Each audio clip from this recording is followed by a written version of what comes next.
इस वीडियो में आपको 9th क्लास हिंदी सब्जेक्ट का कंप्लीट सॉल्यूशन देखने को मिलेगा। यदि आपको और भी सब्जेक्ट की वीडियो देखनी है तो मैं YouTube channel MS education TV के ऊपर जाके देख सकते हैं। यदि आपको PDF डाउनलोड करनी है तो नीचे कोने में वेबसाइट दी हुई है, इस वेबसाइट से जाके आप डाउनलोड कर सकते हैं। फर्स्ट क्वेश्चन, व्याकरण पर आधारित निम्नलिखित बहुविकल्पीय प्रश्नों के उत्तर दीजिए। इसमें फर्स्ट पार्ट है, निम्नलिखित में से कौन सा शब्द शुद्ध है। इसमें आपको शुद्ध शब्द बताना है, तो इसमें है ऑप्शन ग, कवियत्री। नेक्स्ट क्वेश्चन, अनुस्वार की ध्वनि कहाँ से निकलती है, नाक से, ऑप्शन क, राइट। क्वेश्चन 2, निम्नलिखित प्रश्नों के यथा निर्दिष्ट उत्तर दीजिए। इसमें फर्स्ट पार्ट है क, प्रत्यय किसे कहते हैं, उदाहरण स्पष्ट कीजिए। आंसर, शब्द के अंत में जुड़कर उसका अर्थ बदल देते हैं, उन्हें प्रत्यय कहते हैं। उदाहरण के लिए पढ़ प्लस आई, पढ़ाई। नेक्स्ट है इसमें ख पार्ट, तत्सम शब्द किसे कहते हैं, उदाहरण स्पष्ट कीजिए। आंसर, शब्द संस्कृत से बिना कोई परिवर्तन किए हिंदी में लिए जाते हैं, उन्हें तत्सम शब्द कहते हैं। उदाहरण के लिए सूर्य, अग्नि, चंद्र आदि। नेक्स्ट है, वर्ण के कितने भेद होते हैं, उदाहरण उत्तर दीजिए। वर्ण दो प्रकार के होते हैं, स्वर और व्यंजन। इसमें यहाँ पे स्वर के एग्जाम्पल देख सकते हैं, कुछ लिखे हुए हैं नीचे यहाँ पे व्यंजन के एग्जाम्पल। आप मुझे कमेंट सेक्शन में बताएंगे कुल कितने स्वर होते हैं और व्यंजन कितने होते हैं। इसका आंसर आप कमेंट सेक्शन में बताएंगे, स्वर कितने होते हैं हिंदी में और व्यंजन कितने होते हैं। ज़रूर इसका आंसर कमेंट सेक्शन में दें, लगभग सभी स्टूडेंट्स को इसका आंसर आता होगा। क्वेश्चन 3 और अथवा 4 में से किसी एक का उत्तर आपको देना है। तो क्वेश्चन 3 है, निम्नलिखित में से किसी एक विषय पर आपको निबंध लिखना है। बसंत ऋतु, कंप्यूटर की उपयोगिता, हमारे परिवार का नया सदस्य, वृक्ष। ये आप स्वयं कर सकते हैं, जो भी आपको अच्छा लगे। क्वेश्चन 4, मुख्य अध्यापक को स्कूल छोड़ने का प्रमाण पत्र देने हेतु आप पत्र लिखें। सबसे पहले आपको लिखना है यहाँ पे सेवा में मुख्य अध्यापक महोदय, नीचे आपको स्कूल का नाम और एड्रेस लिखना है। उसके नीचे यहाँ पे विद्यालय छोड़ने का प्रमाण पत्र, जिसको हम SLC बोलते हैं, वो लिखना है आपको। फिर उसके नीचे बीच में आपको टॉपिक लिखना है कि सविनय निवेदन है कि मेरे पिताजी का स्थानांतरण अन्य शहर में हो गया है, जिसके कारण मुझे अपने परिवार के साथ वहाँ जाना पड़ रहा है। इस कारण अब मैं आपके विद्यालय में अध्ययन जारी नहीं रख सकता, अतः आपसे निवेदन है कृपया करके मुझे विद्यालय छोड़ने का प्रमाण, जिसको हम बोलते हैं SLC, प्रदान करने की कृपया करें, जिससे मैं नए विद्यालय में प्रवेश ले सकूँ। आपकी अति कृपया होगी, सर धन्यवाद। आपके आज्ञाकारी छात्र, आपका नाम, क्लास, रोल नंबर। नेक्स्ट यहाँ पे डेट और हस्ताक्षर यानी कि सिग्नेचर। क्वेश्चन 5, क्षितिज बाग एक काव्य खंड पर आधारित है, निम्नलिखित बहुविकल्पीय प्रश्नों के उचित विकल्प चुनकर लिखे। तो इसमें फर्स्ट क्वेश्चन है, रस खान कहाँ देखकर दिल्ली से ब्रिज चले गए, क्या देखकर दिल्ली से ब्रिज चले गए, राजा का अन्याय, ऑप्शन ख, राइट। क्वेश्चन 2, कैदी और कोकिला शीर्षक कविता में कवि की कौन सी विचारधारा की अभिव्यक्ति हुई है, क्रांतिकारी विचारधारा की, ऑप्शन क, राइट। आप मुझे कमेंट सेक्शन में बताएंगे कैदी और कोकिला जो अपनी कविता है, इसकी कवि का क्या नाम है, कमेंट सेक्शन में बताएं। क्वेश्चन 6, निम्नलिखित काव्यांश को पढ़कर पूछे गए प्रश्नों के उत्तर दीजिए। यहाँ पे काव्यांश दिया गया है, इसको आपको पढ़ना है। इससे रिलेटेड जो क्वेश्चन पूछे गए हैं उनके आंसर आपको देने हैं। इसमें पहला क्वेश्चन है, कवि और कविता का नाम। कवि का नाम है माखनलाल चतुर्वेदी, कविता का नाम है कैदी और कोकिला। नेक्स्ट क्वेश्चन, प्रस्तुत काव्यांश का भाव स्पष्ट कीजिए। आंसर, कवि ने कैद की अवस्था, उसमें व्याप्त अंधकार और शासन की क्रूरता का चित्रण किया है। नेक्स्ट क्वेश्चन, कोकिला स्वर को चमकीले गीत क्यों कहा गया है। आंसर, जेल के अंधकार में कोकिला की आवाज़ आशा और आनंद का संदेश देती है, अतः उसे चमकीला कहा गया है। नेक्स्ट है, ब्रिटिश शासन की करनी के विषय में कवि ने क्या कहा है। आंसर, ब्रिटिश शासन की करनी को कवि ने काली कहा है, यानी कि काली कहा है, क्योंकि वह अत्याचार, अन्याय और शोषण से भरी थी। नेक्स्ट है, कवि ने काला संकट सागर किसे कहा है।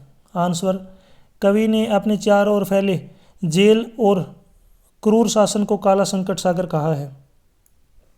नेक्स्ट है, क्वेश्चन 7 अथवा 8 में से किसी एक का जो आपको उत्तर लिखना है। इसमें देखिए यहाँ पे क्वेश्चन 7, निम्नलिखित काव्यांश का भाव व काव्य सौंदर्य स्पष्ट कीजिए। तो यहाँ पे अपने पास जो है काव्यांश दिया गया है, इसको आपको पढ़ना है। इसमें सबसे पहले देखिए भाव सौंदर्य। इस काव्यांश में कवि ने जीवन को एक नाव और संसार को भवसागर के रूप में प्रस्तुत किया है। काव्य की नायिका अपने जीवन नौका को कच्चे धागे की रस्सी में खींचते हुए पार लगाना चाहती है, परंतु बार बार असफल हो रही है। यह मनुष्य की ऐसा स्थिति उसकी सीमित शक्ति और ईश्वर पर निर्भरता का प्रतीक है। नायिका की पुकार उस आत्मा की पुकार है जो परमात्मा से मुक्ति की याचना कर रही है। कच्चे सकोरे में पानी टपकने की उपमा मनुष्य के व्यर्थ प्रयासों को दर्शाती है। नेक्स्ट है काव्य सौंदर्य। इस काव्यांश में प्रतीकात्मकता, करुण रस और भावनात्मक गहराई का सुंदर समन्वय है। भाषा सरल, मार्मिक और भावपूर्ण है। कच्चे धागे और कच्चे सकोरे जैसी उपमाएं जीवन की नश्वरता और दुर्बलता को प्रभावशाली ढंग से व्यक्त करती है। क्वेश्चन 8 देखिए, ग्रामश्री नामक कविता में किस मौसम का और कैसे उल्लेख किया गया है? आंसर, ग्रामश्री नामक कविता में वसंत ऋतु का सुंदर और जीवनदायी वर्णन किया गया है। कवि इस ऋतु को नवजीवन, उत्साह, उल्लास का प्रतीक बताया है। वसंत के आगमन से गांव में हर और हरियाली छा जाती है। खेतों में लहलहाती फसलें, पेड़ों पर फूलों की बहार और प्रकृति में नवीन चेतना का संचार होता है। पक्षी मधुर स्वर में गाते हैं और संपूर्ण ग्राम वातावरण आनंदमय हो उठता है। इस प्रकार कवि ने वसंत ऋतु के माध्यम से ग्राम जीवन की समृद्धि, सुंदरता और ऊर्जा का प्रभावशाली चित्र प्रस्तुत किया है। क्वेश्चन 9, क्षितिज बाग एक गद्यखंड पर आधारित निम्नलिखित बहुविकल्पीय प्रश्नों के उचित विकल्प चुनकर लिखें। फर्स्ट है, कैसे नमक हराम बैल है, एक दिन वहाँ काम नहीं किया, ये शब्द किसने कहे? तो इसमें जो राइट आंसर होगा ये कहा था जूरी की पत्नी ने। ऑप्शन ख राइट है। क्वेश्चन 2, लेखक के अनुसार आज सच्चा सुख किसे समझा जाता है? उपभोग, भोग को। ऑप्शन ख राइट है। क्वेश्चन 3, सालिम अली साहब का जीवन साथी कौन था? तहमीना। ऑप्शन क राइट है। क्वेश्चन 10 और 11 में से किसी एक प्रश्न का आपको उत्तर लिखना है। क्वेश्चन 10 यहाँ पे गद्यांश दिया गया, इसको आपको पढ़ना है। इससे रिलेटेड जो क्वेश्चन पूछे गए हैं उनके आंसर आपको देने हैं। तो इस गद्यांश को आप पढ़ लीजिए। इसमें पहला क्वेश्चन है, प्रस्तुत गद्यांश के लेखक और पाठ का नाम। लेखक का नाम है मुंशी प्रेमचंद, पाठ का नाम है दो बैलों की कथा। नेक्स्ट है, हम किसी व्यक्ति को गधा क्यों कहते हैं? आंसर, क्योंकि वह बुद्धिहीन या सीधा साधा होता है। नेक्स्ट है, गधे के जीवन की प्रमुख विशेषता क्या है? आंसर, गधे का जीवन सहनशील, शांत और संतोषी होता है। परले दर्जे का बेवकूफ से क्या अभिप्राय है? बहुत ज़्यादा मूर्ख व्यक्ति। नेक्स्ट है, गधे को गधा क्यों कहा जाता है? सीधेपन, सहिष्णुता और क्रोध न करने की वजह से। क्वेश्चन 11, मुंशी प्रेमचंद के जीवन परिचय और साहित्यिक विशेषताओं का उल्लेख करना है आपको। तो यहाँ पे मुंशी प्रेमचंद सबसे पहले आपको लिखना है, किसका आप लिख रहे हैं। फिर यहाँ पे पॉइंट है जन्म, शिक्षा, रचनाएं, साहित्यिक विशेषताएं, इनको आप पढ़ लीजिए।